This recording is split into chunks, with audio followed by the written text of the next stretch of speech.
Buenas noches. Muchas gracias por la invitación, compartir este tiempo. Y qué bueno es juntarnos para hablar de la palabra de Dios, ¿no? Poder, como decíamos recién, que Él sea el que nos hable a cada uno de nosotros. Y bueno, sé que están estudiando acerca de la primera carta de Juan, ¿no? Hoy nos toca el capítulo 4 hasta el versículo 12, así que vamos a leerlo y poder sacar algunos conceptos de esto que quiere decirnos Juan, ¿sí? Oramos. Padre, gracias por este momento, gracias porque se abren las puertas de esta iglesia para escuchar tu voz. No es quien está acá adelante, Señor, sino que es tu palabra la que queremos que en esta noche nos hable, nos confronte, nos convenza, nos quiebre, nos restaure. Bendice a cada uno de los presentes, Padre, y que tu Espíritu Santo obre con poder para que juntos podamos edificarnos. Y sobre todas las cosas, Padre, ayúdanos a poner en práctica lo que tú quieras decirnos en esta noche. Gracias te damos en el nombre de Jesús. Amén.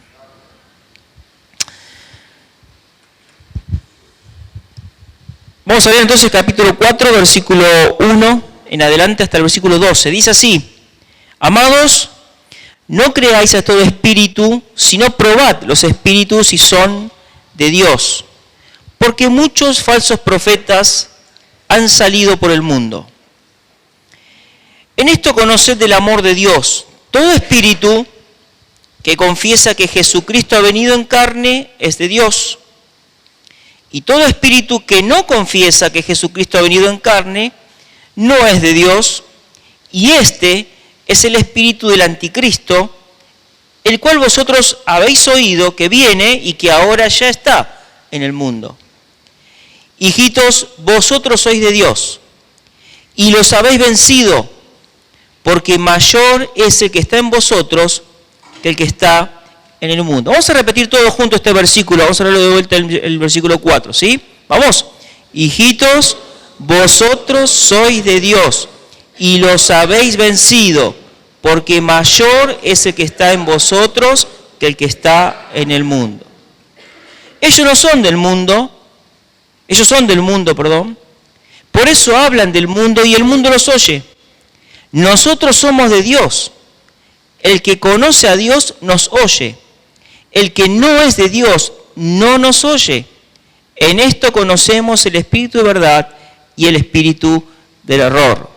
Versículo 7, amados, amémonos unos a otros porque el amor es de Dios.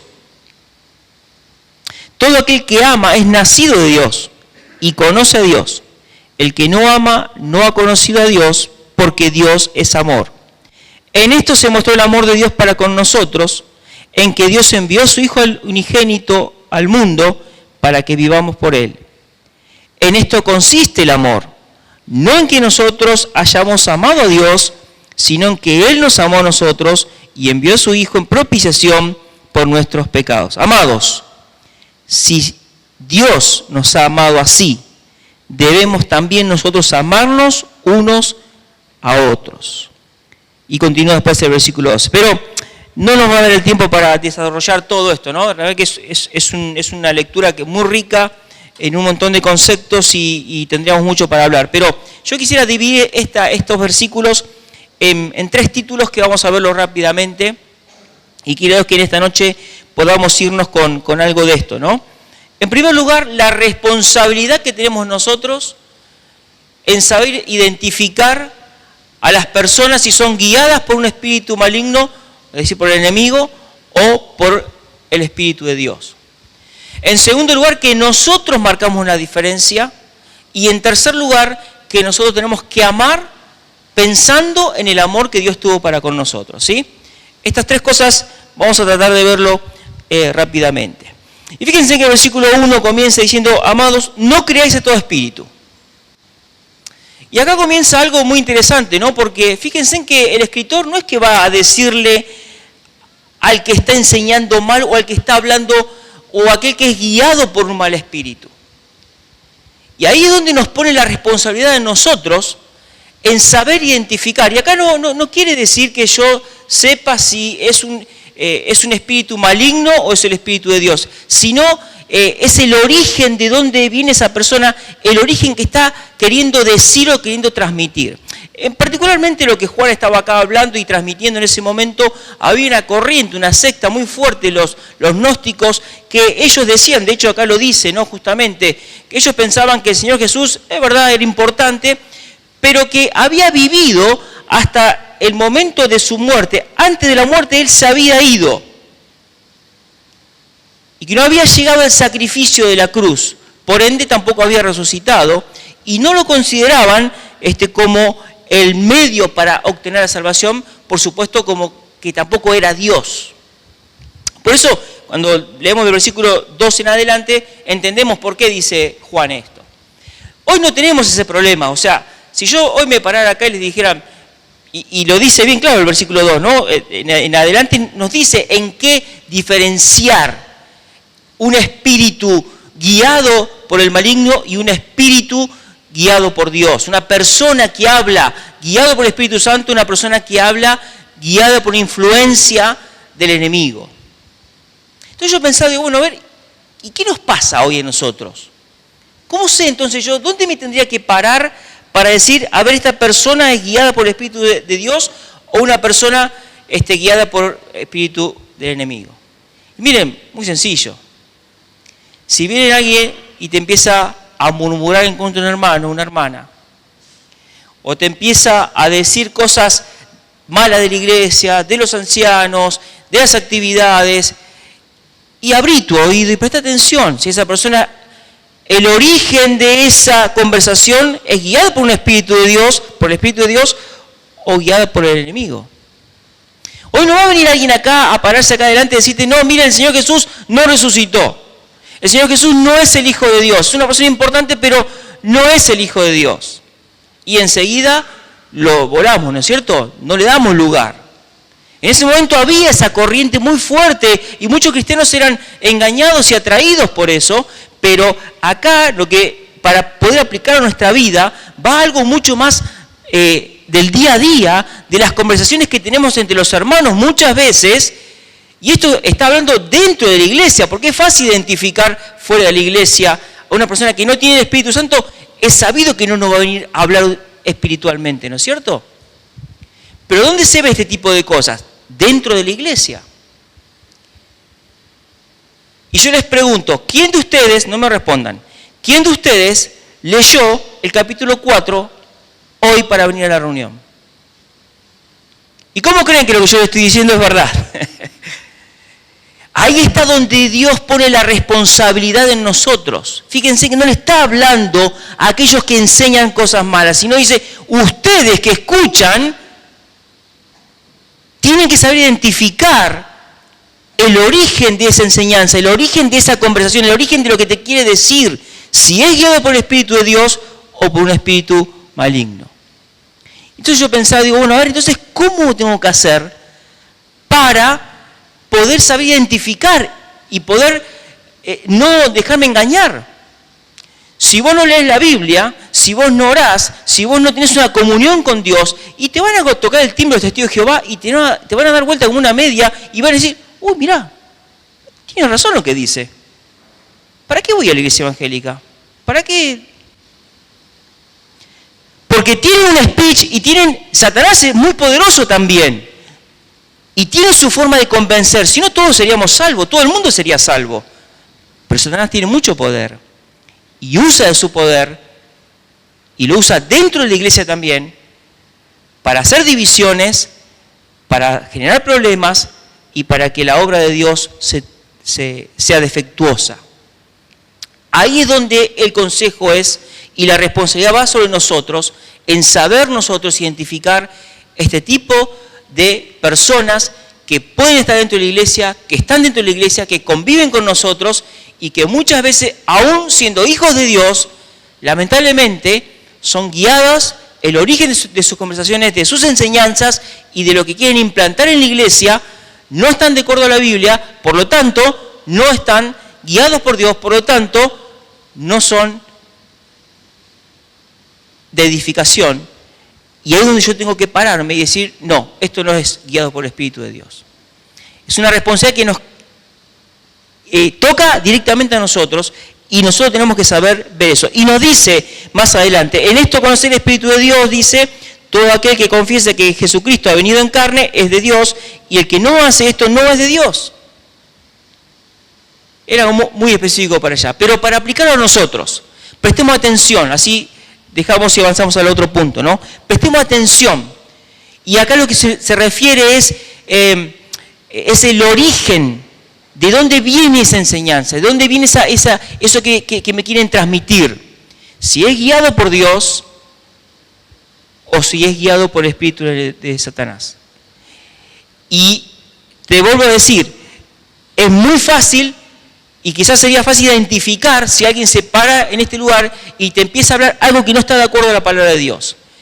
Pero ¿dónde está la lucha nuestra? En poder ver esas conversaciones, eso que quizás esas pequeñas cositas que se van introduciendo dentro de la iglesia y que si yo no sé pararme como dice acá y si me doy cuenta que si realmente es guiado por un espíritu maligno, no tengo que congraciarme con eso. Tengo que frenarlo, y ahí está la responsabilidad que Juan pone en sus oyentes, por ende en nosotros también, en decir, no, esto no es de acuerdo a lo que el Espíritu de Dios manda. Y saber identificar eso y saber marcar la diferencia e inmediatamente hablarlo y poder decir, no, esto no es de edificación y poder cambiarlo. Y fíjense en lo que dice, ¿no? El segundo punto que quisiera tocar es que nosotros marcamos la diferencia. El versículo 4, por eso quería esto recalcarlo, dice, hijitos, vosotros sois de Dios. Lo primero que marca Juan es esa identificación, esa posesión que tenemos. Ustedes son de Dios. Y hermano, hermana, nosotros somos hijos de Dios. Jesucristo murió en la cruz por nuestros pecados, derramó su sangre, dio su vida por nosotros.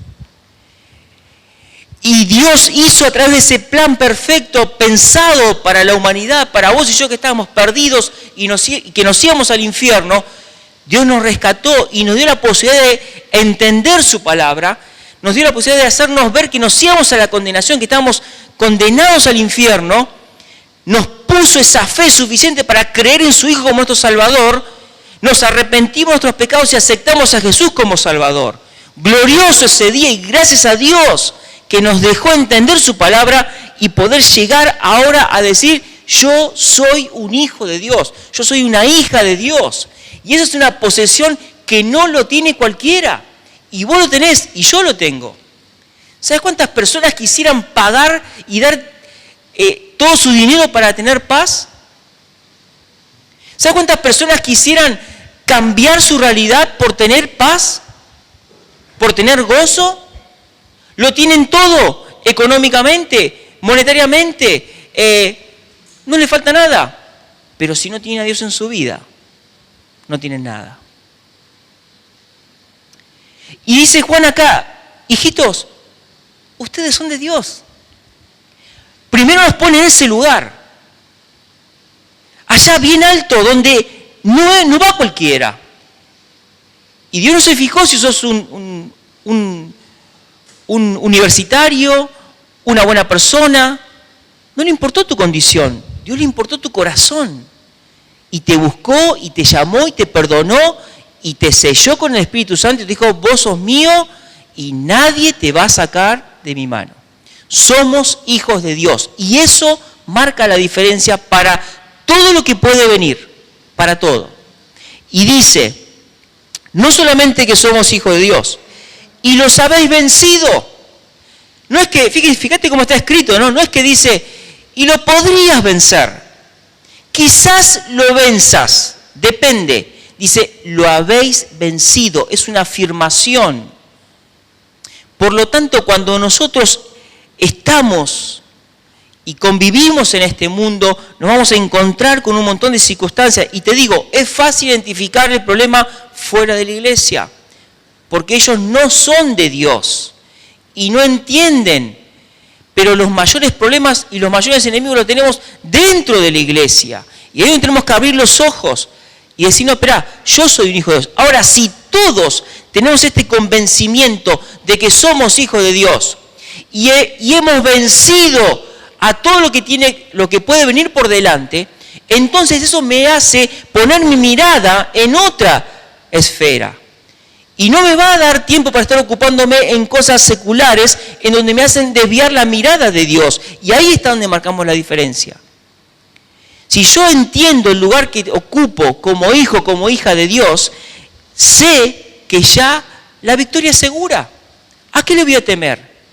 ¿A qué le voy a tener dudas? Si Dios me dice, mira, vos sos mi hijo, si vos dejás que yo maneje tu vida, si vos dejás que el Espíritu Santo se manifieste en tu vida, la victoria es segura. Ante lo que se te ocurra, ante lo que venga en el mundo. Ahora, ¿qué? ¿No vamos a tener problemas? Sí que vamos a tener problemas, sí que vamos a tener dificultades. Somos personas, convivimos en una iglesia y cada uno de los que estamos acá pensamos distinto. Sería muy aburrido que pensemos todos iguales. Y de eso se nutre la iglesia. Y por eso vive la iglesia. Y por eso se manifiestan los dones. Y por eso hay ministerios. Justamente porque hay distintos tipos de personas. Lo que yo tengo que ver en ese tipo de convivencia, poder identificar esas personas y poder apuntar todos a ese objetivo. No olvidarme que soy un hijo de Dios, que la victoria está en mis manos, y dice más adelante, porque mayor es el que está en vosotros que el que está en el mundo. Es decir, que esos espíritus, ese espíritu, el origen de esa quizás enseñanza o de eso que querían introducir dentro de tu iglesia o de lo que quieren introducir dentro de tu iglesia, mayor es Dios que todo eso. Por eso la aclara Juan, dice, vos sos de Dios, lo podés vencer, ya lo venciste. ¿Por qué? Porque Dios es mayor que todo eso. Así que en primer lugar nosotros tenemos que ser responsables de saber identificar a las personas. Cuando me viene a hablar y escucho, saber si esto es guiado por Dios o es guiado por el espíritu del enemigo. En segundo lugar, yo marco la diferencia. Si yo entiendo que soy un hijo de Dios, sé que la victoria es segura. Porque mayor es el que está en mí, dice, que el que está en el mundo. El tercer punto que me gustaría tocar es lo que empieza a hablar, el versículo 5 y el versículo 6 también habla acerca de estas personas, ¿no?, que están en el mundo. Ellos no son del mundo, por eso hablan del mundo y el mundo los oye. Nosotros somos de Dios. Otra vez vuelve a rescatar esto, ¿no? Y realza nuestra posición, dónde estamos parados. Y es importante que nosotros podamos estudiar y podamos aprender y podamos poner en práctica lo que Dios nos muestra, lo que Dios nos enseña en los devocionales que vos haces cada día. No esperes un jueves para llegar a la iglesia a ver qué voy a aprender hoy. Cada día tenemos que ir a la Biblia, cada día tenemos que escuchar, cada vez tenemos que dejar que Dios hable a nuestros corazones y poder hacer de que poco a poco ir avanzando en ese crecimiento espiritual para que realmente yo pueda marcar esa diferencia y pueda ver la victoria que Dios va poniendo cada paso que voy dando.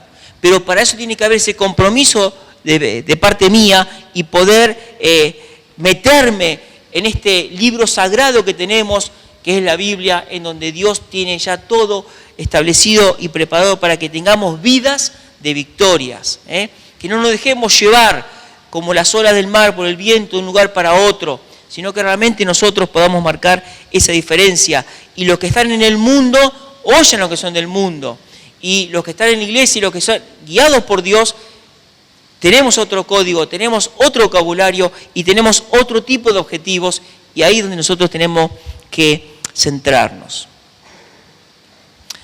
Del versículo 7 en adelante, acá tendríamos muchísimo para hablar, ¿no? Y de hecho, seguramente después quizás lo retomen, pero fíjense en que ahí habla del amor de Dios. Comienza Juan este capítulo hablando de, poniendo esa responsabilidad en nosotros de saber identificar. Nos hace ver que nosotros marcamos la diferencia, pero ahora toma este tema, ¿no? Dice, amados, amémonos unos a otros, porque el amor es de Dios. Y acá habla de algo práctico, ¿no? El amor. Y yo estoy seguro que has escuchado mucho acerca del amor. Y cuando yo escucho del amor, pienso en, o trato de llevarlo siempre a lo que Dios hizo por mí. Y yo me quedo sin palabras ante lo que Dios hizo con mi vida. Y cuando uno ve eso, el hecho de pensar de que nosotros no teníamos nada, por más que nos hubiéramos esmerado y por más que hubiésemos querido hacer lo que más nos costara, lo que más sacrificio podía hacer nuestra parte, no hubiera sido suficiente para poder lograr el perdón de Dios, esa comunión nuevamente con Dios. Pensar en un Dios que envió a su Hijo y que en el único momento que se puede observar y que se va a observar y que nunca más se va a ver, es ese momento en el cual el Señor Jesús siente el abandono del Padre. Y ahí tiene que exclamar, ¿no? Dice, Dios mío, ¿por qué me has desamparado? Y el hecho de haber, que Dios tuvo que dejar de mirar a su Hijo en la cruz mientras estaba muriendo, fue porque nuestros pecados estaban siendo cargados sobre Él. Y fue tan feo eso, es tan feo, tan horrible, que Dios no pudo mirar a su Hijo. Tuvo que desampararlo en la cruz. Y el Señor Jesús había dicho ya antes justamente, dijo, no hay mayor amor que uno ponga su vida por sus amigos. Por lo tanto, cuando nos hacemos una imagen de lo que es el amor de Dios, cuando pensamos en lo que yo le costé a Dios, para que, como dice, como ya lo habrán visto, ¿no? El capítulo 3, versículo 1, mirad cuál amor nos ha dado el Padre, para que seamos llamados hijos de Dios. Y ahora Juan vuelve, ¿no? Y este Juan que estuvo tan cerca del Señor y que pudo ver realmente el amor de Dios, él expresaba esto constantemente, el amor de Dios. De tal manera amó Dios al mundo que ha dado a su Hijo unigénito. Y acá vuelve casi a decir lo mismo que allá en San Juan 3:16, casi repite lo mismo, ¿no? Dice, todo aquel que ama es nacido de Dios y conoce a Dios. Por lo tanto, nos lleva Juan a ese lugar en saber que somos hijos de Dios, en saber que la victoria está en nosotros, pero dice, no te olvides del amor de Dios. No te olvides de ese amor, porque ese amor significó el sacrificio de su Hijo en la cruz, para que vos hoy tengas un lugar de privilegio. Y no solamente un lugar de privilegio, sino que se cumplió la promesa del Señor Jesús, que dijo, miren, cuando yo me vaya les voy a dejar el Espíritu Santo. Él los va a guiar a toda verdad y Él le va a hacer entender las Escrituras. Él le va a desarrollar los dones que tienen ustedes. Él le va a enseñar a orar. Le va a decir cómo tienen que orar. Es decir, que la salvación de Dios, el amor de Dios, no fue únicamente manifestado en la cruz del Calvario, sino que pensó en un plan. Y miren, si hay algo que a mí me asombra del amor de Dios, aún más todavía, es que Dios me ama sabiendo aún las cosas que yo como hijo de Dios lo voy a defraudar tantas veces. Dios ya sabe. Y aún pensando en eso, aún sabiendo, mira, Ariel, vos sabés que yo sé que me vas a defraudar muchas veces. Hasta que vengas acá al cielo me vas a seguir defraudando muchas veces, pero yo aún así te amo. Por lo tanto, cuando uno ve ese tipo de amor, y ahí dice Juan, amémonos unos a otros, porque el amor es de Dios. Es decir, el origen del amor, el origen en el cual me tiene que llevar a mí, a poder amar a mi hermano, a poder convivir y a poder justamente manifestar lo que Dios hizo en mí, es eso, porque el amor es de Dios. Y ese amor fue puesto en mi vida. Cuando el Señor Jesús se fue y nos dejó el Espíritu Santo, tenemos esa parte de Dios en nosotros. Y eso es lo que nos tiene que llevar a poder manifestarlo de esta manera. Y dice aún más, dice, el que no ama no ha conocido a Dios, porque Dios es amor. Si no entendés de esto, pero ¿qué es amar? ¿Cómo es que tengo que amar? ¿Qué significa amar? Y bueno, amar significa, no es únicamente juntarte a orar con una persona que hace bien. El amor se manifiesta de muchísimas maneras. Ayudar, acompañar, guiar, perdonar. ¿Cuánto nos cuesta, no? Y el amor de Dios se basa eso, en el perdón. Y es lo que nosotros tenemos que aprender a perdonar y a saber ponerme a la par de mi hermano o de mi hermana y saber que quizás puede haber ofensas. Pero el perdón es la manifestación del amor de Dios en mi vida. Y cuando yo entiendo esto, entonces digo, no, el amor es de Dios. Y ese amor fue puesto en mí. Es decir, que yo tengo que renunciar a mi ego, a mi orgullo, a la ofensa que me pueden hacer muchas veces. Y aún pensando que me pueden llegar a seguir ofendiendo en el futuro. Porque puede pasar. Pero aún así, dice, amémonos. Porque el amor es de Dios. Y dice, el que no ama, no ha conocido a Dios. Si no sabes esto de qué es el amor, si no te cuesta amar, si no sabes amar, pregúntate si realmente sos un hijo de Dios, si Dios cambió tu vida, si Dios perdonó tu corazón, si sos un hijo, una hija de Dios. Porque es bien claro la palabra de Dios, el que no ama no ha conocido a Dios, porque Dios es amor. Y entonces cuando entendemos esto, es más fácil poder entender el resto de las cosas. Nunca voy a poder entender el plan de Dios para mi vida si yo no tengo a Dios en mi vida. Menos voy a poder amar, voy a poder hacer cosas quizás porque me dan impulso y porque me sobra o porque quiero congraciarme con una persona, porque es mi amigo, mi amiga. Pero no es ese el amor que está hablando acá. Es ese amor sacrificial, es ese amor de entrega, es ese amor de dar sin recibir, sin esperar recibir nada a cambio, ¿no? Y eso es lo que está hablando acá Juan.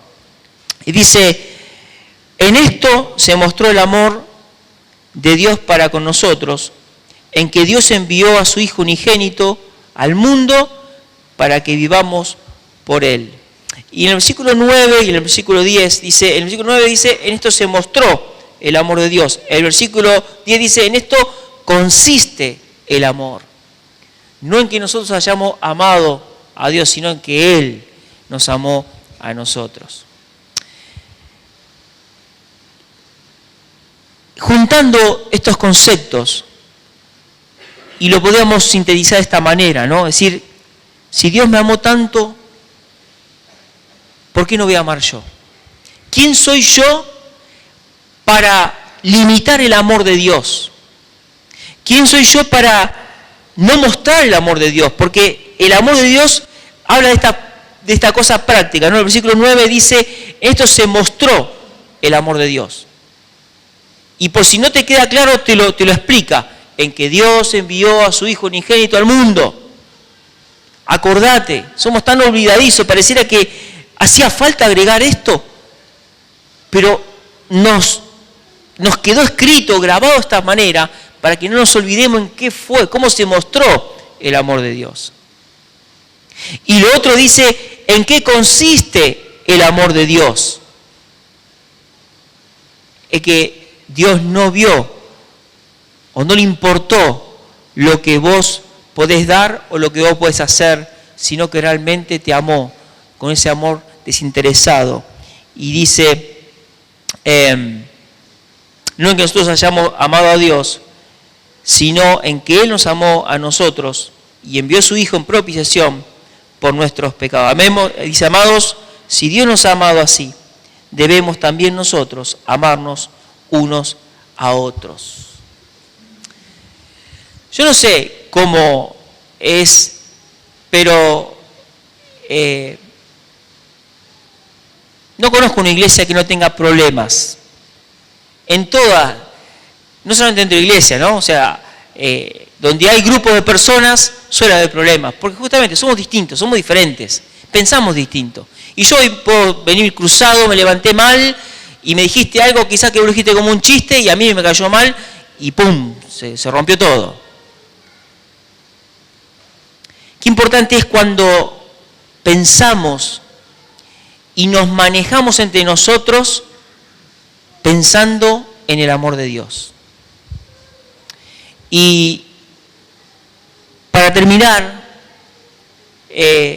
pensemos en que un día nos vamos a encontrar delante de Dios.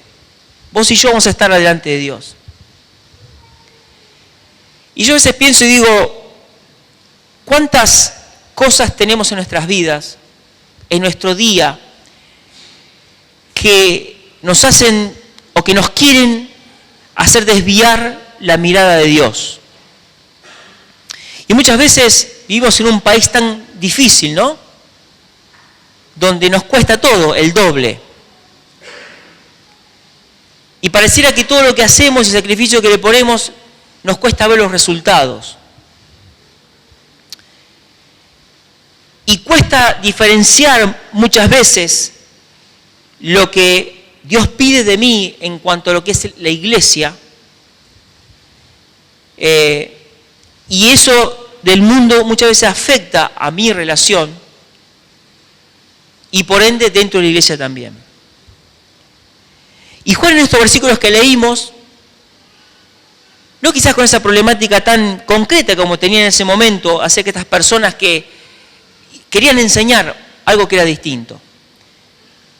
Pero si lo queremos traer a nuestros días, prestemos atención a las personas con quien hablas, con quien te relacionás dentro de la iglesia.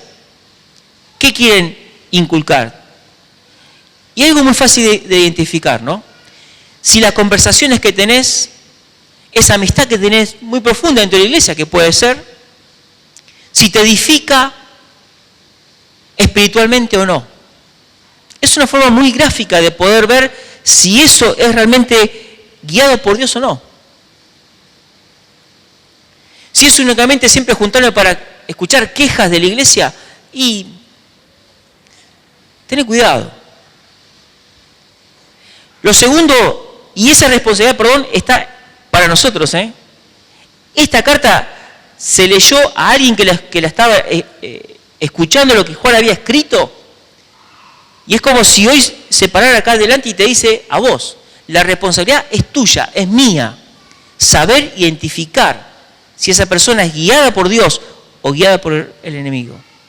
En segundo lugar, nosotros marcamos la diferencia. Somos hijos de Dios. La victoria es segura. Es una promesa de Dios. Pero depende de mi vida en darle ese lugar a Dios, en poder dejar que Él maneje mi vida, para que con el amor que Dios tuvo para conmigo, yo pueda manifestarlo también en esta tierra y realmente pueda mostrar a otros lo que Cristo hizo en mi vida.